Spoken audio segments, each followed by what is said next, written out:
dal leen ak jàmm ci AGT News chaîne bi leen di jox xibaar yi wér te wóor abonné leen ngir dara bañ leen a raw.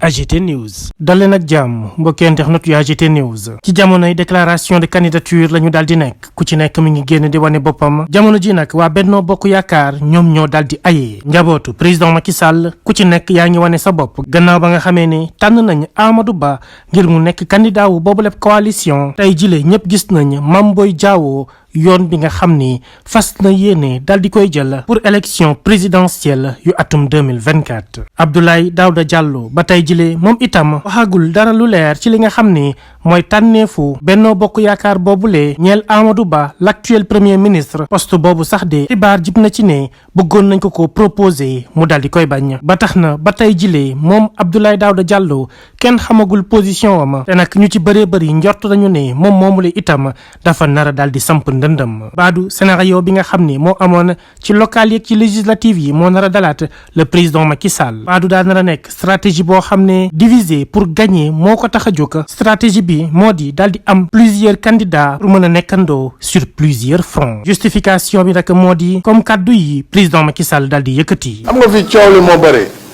dañu dem élection maire yi nit ñi di xëccoo suñu biir c'est normal parce que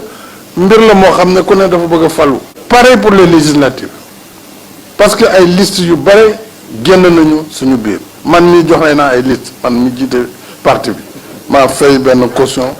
léeg-léeg bu ma xamee ne arbitrage bi dëgër na ma ne yow dama jël bi nga dem naa ko Kolda def ko feneen ak feneen ak feneen ak ñibi sax ak feneen donc loolu buñ ci bëggee am lecture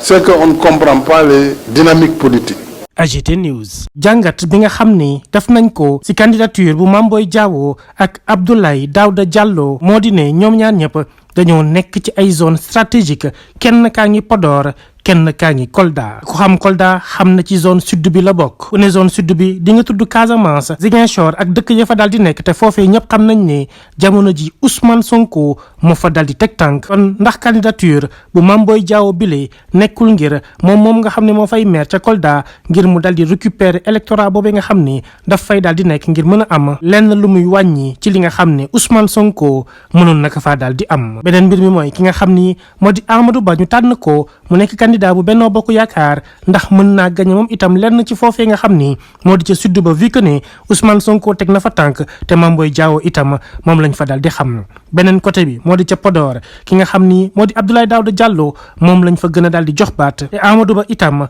amu fa base nekkul fiefam kon foofee pour mu gagné ko itam mën naa xaw a jafe te ñëpp xam nañ ni pour Ousmane Sonko wala keneen ci opposition bi daal di koy récupérer dafay yomb lool ndax ñëpp xam nañ ne nguurab président Macky Sall dafa nekk ci chute libre récupérer électorat wam lu yomb lay doon keneen ki nga xam ne itam mën nañ ko cee daal di dolli moo di Aly Ngouille Ndiaye moom moomee nga xam ne ma nga ca diwaanu Linguère foofee itam am na fa base am na fa benn taxawaay waaye ñëpp xam nañ ni El Malick Ndiaye def na ab liggéey bu am solo ci boobu lépp département ba tax na itam tiitange am na ci ñoom moo waral ñu jàpp ne candidature yu bëri yi nga xam ne mën naa am ci biir Benno Bokk Yaakaar narul nekk ay candidature yoo xam ne gagné au premier tour moo koy tax a jóg waaye objectif bi mooy daal di jéem a casser électorat bu am doole bi nga xam ne opposition bi daf ko fay daal di am surtout nag kii di Ousmane Sonko ñëpp xam taxawaayam ci langue politique gi nar a nekk nag élection yoo xam ne du yomb ci benn candidat ndax Ousmane Sonko participation am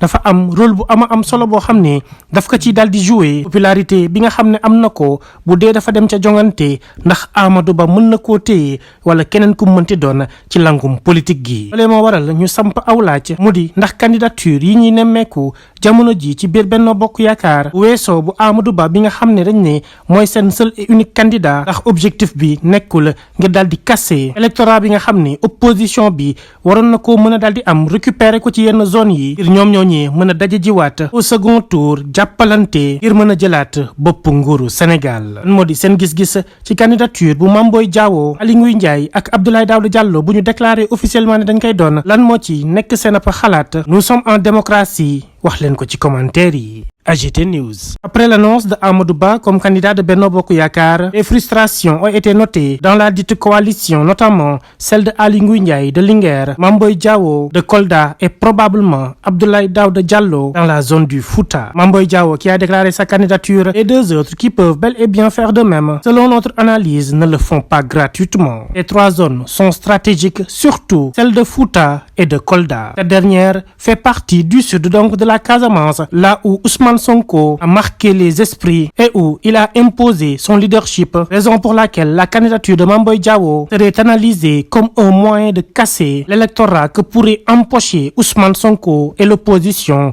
dans cette zone. Pour celle de Abdoulaye Daouda Diallo, le Fouta, il n'y a pas un leader très imposant dans cette partie du territoire, à part ce dernier qui pourrait garder et bénéficier de l'électorat de Benno Bokk Yakaar. Donc, s'il ne s'impose pas dans cette zone, l'opposition aura les moyens de récupérer facilement l'électorat qu'empocher l'APR et le Benno Bokk Yakaar dans cette partie du territoire. Notons qu'Abdoulaye Daouda Diallo n'a toujours pas déclaré sa candidature. C'est la même situation avec Aly Ngouille Ndiaye de Linguère, une zone stratégique aussi où El Malick Ndiaye de Pastef a fait un travail très important qui pourrait récupérer l'électorat de cette zone en faveur d'Ousmane Sonko. C'est la raison pour laquelle nous avons une réflexion par rapport à la candidature de Mame Boye Diao et des deux autres probables qui ne se sont toujours pas déclarés candidats comme une stratégie de récupération que nous avons appelée diviser pour mieux gagner. Affronter l'opposition, notamment Ousmane Sonko, sur plusieurs fronts, selon notre analyse, est la stratégie en place pour gagner l'élection présidentielle de 2024,